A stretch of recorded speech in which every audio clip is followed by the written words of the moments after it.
welcome back to Swamp Talk, Low Country Football Edition, coming to you live from Goose Creek, South Carolina, here in our studio. As with me always, we have the mayor of Goose Creek, so claimed for himself, and of course me, Gator fan, talking live football to you from our studio here, like I said before. Our studio here, right by the high school. Yeah, and what we're doing right now, we're just having a call-in show talking about the entire state of South Carolina. Football as a general, from all the way from Gaffney all the way up to where? Down to Bluffton. Yep. Here in Goose Creek, Somerville, it don't matter who you are. You can call in. The number here is 843-730-1534. And, well, anyway, we're going to talk about Goose Creek first, I guess, since no one else has called in just yet. And, anyway, Goose Creek coming off a big win this week, 77-30. That was just a good win for the Gators, obviously. But I mean, to put up 77 is not normal. But I mean, a win is a win. I mean, if you win a game 13-10, I mean, a win. But to put up 77 is pretty good. Okay, it is. I agree with you 100%. Matter of fact, let's turn that off so I don't get distracted here. But anyway, our intern Melissa is like messing with us again, turning on the light here. I mean, I don't know what Melissa's doing. I mean, she's having her internship at Charleston Southern, and she's working for the show for us right now. But anybody interested in a job, the number is 843. So I'm just kidding. She's doing a fine job, guys. No, she's doing great, Melissa. Yeah. Thank you. Anyway, we're talking about 7-4A football, which would be Goose Creek, Cane Bay, Stratford. I guess, I mean, if you want to include West Ashley. Anyway, who cares about that? But anyway, we got next week coming up. We got Somerville coming up. We're going to Somerville. Game time is going to be on Friday, 7:30 p.m. at John McKissick Memorial Stadium. Us, the Goose Creek Gators, 2-0 versus Somerville Green Wave at 2-0. The 2-0, that's right. These past few years have been really good games. The last three. First one started off with a 55-64 victory in triple overtime. Second one was a 19-7 win. I believe that's the correct score. I really haven't got it written down. I'm just going by memory. The third game was a 49-14 score. And this year we don't know where we're going to be at on this. But that's what all this is all about anyway. Well, I'll tell you what. Like you said, John McKissick Field is that's an electric place to play. Both teams are coming in undefeated. And I'm looking forward to it. I mean, it's going to be a tough task for the Gators, but it's also going to be a tough task for the Green Wave because both teams are playing really good football right now, and we'll see what happens. But I like our chances.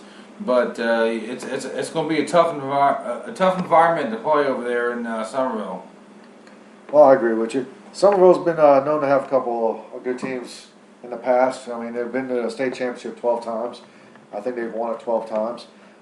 Really good program over there. Coach McKissick's been there since, I guess, forever. He's won over 603 games or 2 games. I can't remember which one it is directly, but he's done a really good job over there, and he's the winningest coach in South Carolina. Yeah, I was going to say, I mean, you can't really just say it was a really good job. I mean, he's historically the greatest high school football coach in history. Top of the ladder. And we have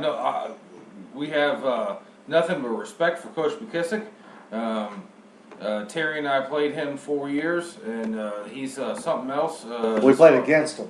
Well, 4 years. I mean, yeah, we didn't play against him. Yeah. Most people might get that misconstrued because people don't listen. Right. But I mean, it should be. I'm looking forward to going to the game. I mean, it's going to be a great atmosphere. I mean, certainly the Somerville, the Greenway fans are going to be coming out and support their team, and as they should. And it's going to be a fantastic atmosphere and fantastic ball game. All right, and ladies and gentlemen, that was the mayor of Goose Creek, Charlie Vance.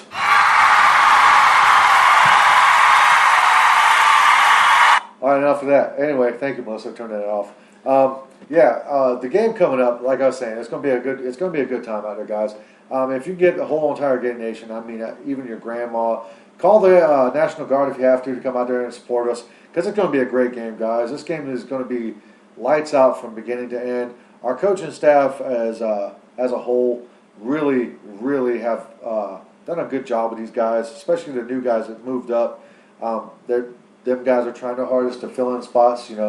Big shoes to fill, but they've done a good job in stepping up and moving into the spots. Well, I tell you what, I mean, kudos to Coach Reedy and the entire coaching staff for the Gator coaching team. They just seem to reload every year, and they have to because I mean the competition out here, especially in our Region 7 4A, is very tough competition, and we are ready to go again. And again, the season's early, but we got a long way to go, and we'll hopefully have a successful season and see what happens. Yeah, as far as a successful season, I'm looking forward to have a good showing all the way through the playoffs. Yeah, well, of course, every team aspires to go to the state championship. That's right. Even if I'm saying I have high hopes. I can't say I can't cross my fingers and magically make a wish.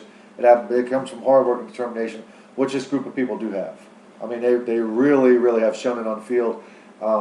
This week coming up will be a good test as to the measuring stick, the litmus test on how we're going to do as far as the season will roll on and progress. Other than that, we're going to get on some offensive standings for Goose Creek High School as a game against Collin County.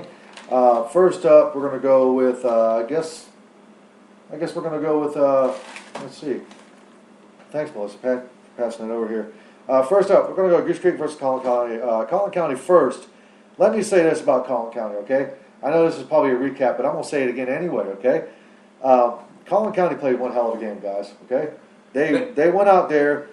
They did the best they could to score what they did, and I'll give them hats off. They scored 30 points. I'll tell you what, you come to the Swamp on our home opener, and you put 30 points on the board, there's not a lot of people that can do that. All right. Kudos again, as Terry said, to come out and come score 30 points on us.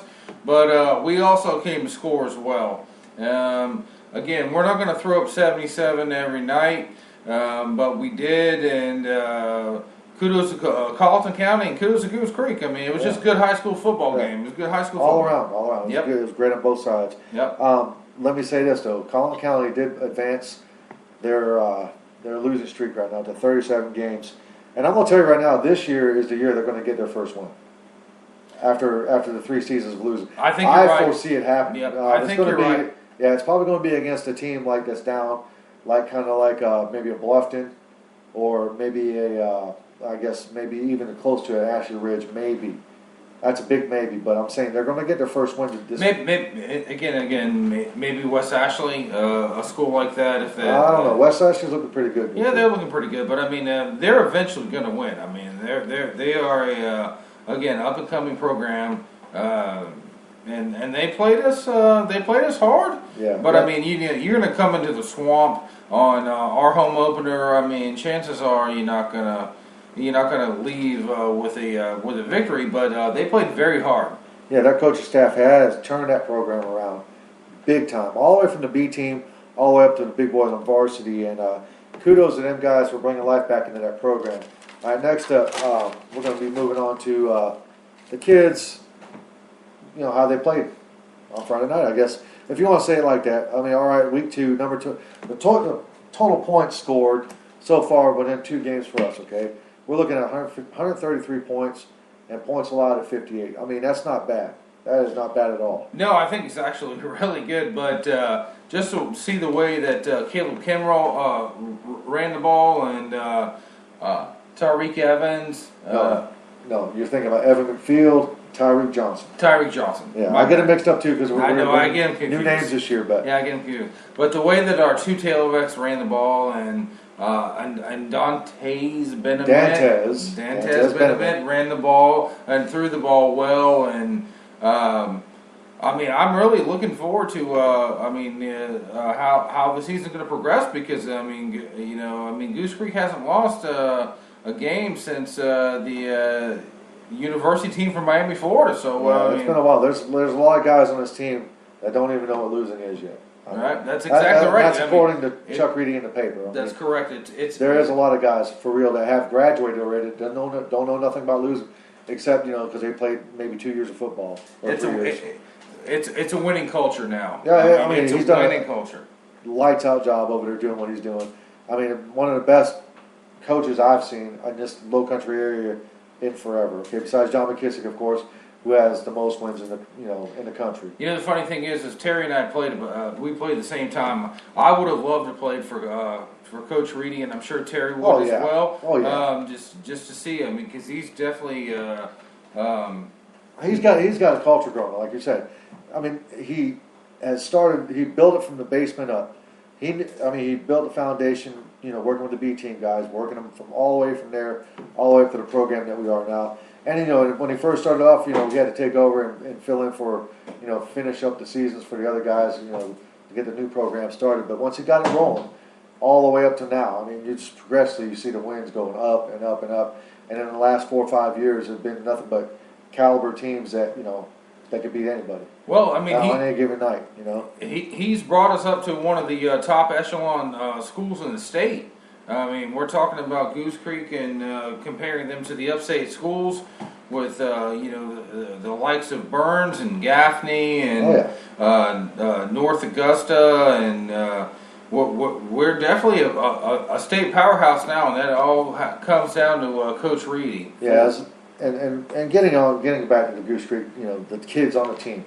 All right, for real, Caleb Kinlaw, okay? Wow. Let's just go with Caleb Kinlaw right now. All right, scored 4 touchdowns in the first game. I mean, just hammered it out. Second game, 4 TDs. I mean, that is absolutely stellar. I mean, I can see why Georgia Tech would be interested in grabbing him and taking him, because not too many kids in the first 2 games of the season are going to run that many touchdowns. Little less, okay, have the talent and the ability to do that. I mean, this kid. I mean, Caleb Kinlaw works hard. I've seen him. I mean, he's a hard worker. I mean, he knows what he's doing. He's smart. He's good in school. Got a good grade point average. Has nothing but the future is just bright for him. Okay. Well, I'll tell you what. As far as Caleb goes, he's a amazing running back. As far as I call it cutting and plucking. But the thing about it is, with any good running back to be successful, regardless of what program you're in, it all starts with the offensive line. Yeah, exactly. It all starts with the offensive line, and kudos to our LOS line scrimmage. LOS. Front line, baby. Caleb couldn't do it without them.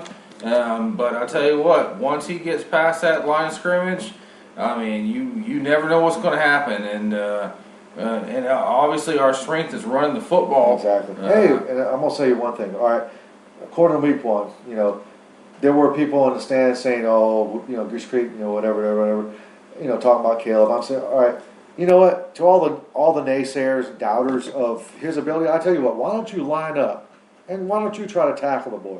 I'm gonna tell you right now, this man right here will break your ankles and won't even have to flinch.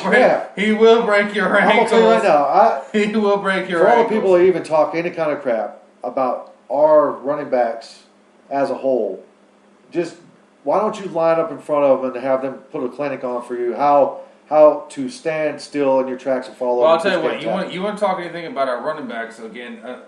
He's had 8 touchdowns in 2 games. I mean, how much can you talk about? And, for anybody to even say anything.